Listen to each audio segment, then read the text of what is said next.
Abuyani munjani salibonani muli eZimbabwe ngiyalamukela njalo kwenye episode engibuye ngiliphathele yona elangeni lanamuhla ithi ngitsho okuphakathi kwenhliziyo yami ngoba kunzima.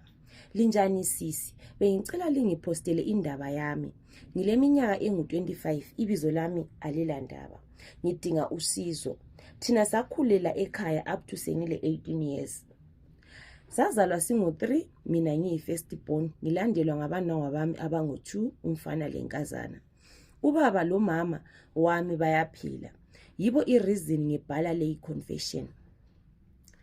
Ngekhaya sasidubeka sisidla nzima ngoba sasiswela imali yokuthenga i-fertilizer lenhlanyelo eningi.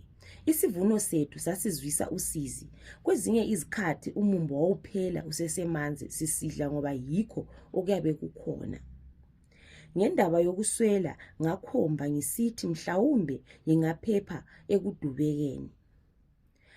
Ngangisizwa abanye amankazana besithi bayathengelwa lokuphiwa imali, kodwa olwami udubo aluchiyananga lami.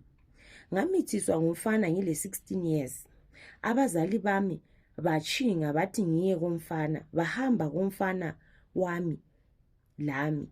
Ngathi ngifika kwathiwa umfana usebalekile waya etown. Abazali bomfana bathi ngibuyele ngekhaya ngoba babengakwanisi ukuhlala lami, umnikazi wesisu engekho. Ngabuyela ekhaya ngahlala, kodwa ngangithethiswa everyday. Then abazali bami baqalisa ukutshintsha, sebengithanda khonapho isusu sasesila 6 months. Lami kwakungimangalisa, ngaphonga ukuthi maybe sebengixolele. Ngathi ngifuna ukuya eclinic ukuyabhalisa, umama wami wathi ngingayi ngoba yena uzongibelethisa. Watsho ama-reasons amaningi, amanye akhona hayengacaci. Ilanga lokubeletha lafika, isisu sasesibuhlungu. Umama wangibophelela imithi eqolo. Isisu saqalisa ukuba buhlungu ngo-7 ekuseni, ngaze ngabeletha ngo-12 ebusuku emasimini ethu. Umama lo baba bangithatha bahamba lami emasimini. Bayendlala ilembu elimnyama phansi. Ngabeletha ubaba lo mama wami bekhona. Umntana wami wakhala sibili, bamuthatha bamfaka phakathi kwengiga, bathela imithi ngikhangele bengu2 baqalisa ukugiga. Ngazwa ulaka, inyembezi zami zijuluka kanye lamakhovula, kodwa ngangingela amandla okusukuma lokubuza ukuthi kuyenzakalani, kwabanzima. Bangithatha sabuyela endlini ebusuku bona lobo, kodwa umzimba wami wawubuhlungu ngalokho okwakuyenzakeleyo. Mina phakathi ngangisitsha ukuthi ngazala umntwana wami wabulawa ngikhangele.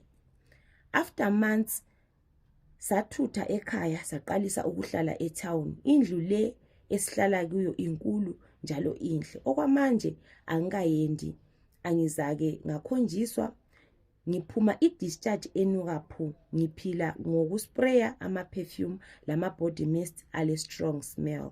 Ngidinga usizo. So yeke i-confession esuka kudadewethu. Udadewethu udinga usizo. Uthi yena abazali bakhe bathatha umntwana wakhe babe bemsebenzisa ku-ritual yona le yayenza ukuthi bebe le mali. Ngokuthi uthi kathesi bahlezi kahle, bahlala endlini enhle, ubaba lo mama usebavila ama-business, but yena akala muntu omkhombisayo and uphuma i-discharge enukayo, so udinga usizo. Kathi bazali vele yini okwenzakalayo? Ukuthi uyathatha umzukulu uhambe uyemsebenzisa for ama-rituals. Webe sakwazi ukuthi umntwana wayephambanisile, but sasikhona yini isidingeko sokuthi lithathe umzukulu wenu naloya like your first umzukulu lihambe liyemsebenzisa for the benefit of lina, ukuthi libe lenotho lihlale kahle? Akulunganga khonokho, akulunganga. I know ukuthi singabazali silabantwana abangama-ejona lawo bayaphambanisa behambe beyenza khonokho abakwenzayo, but asinike sisebenzise khona lokho ukuthi into embi nale yenzakeleyo and then sesiyithatha ukuthi thina sibenefite ngayo. Akulunganga khonokho.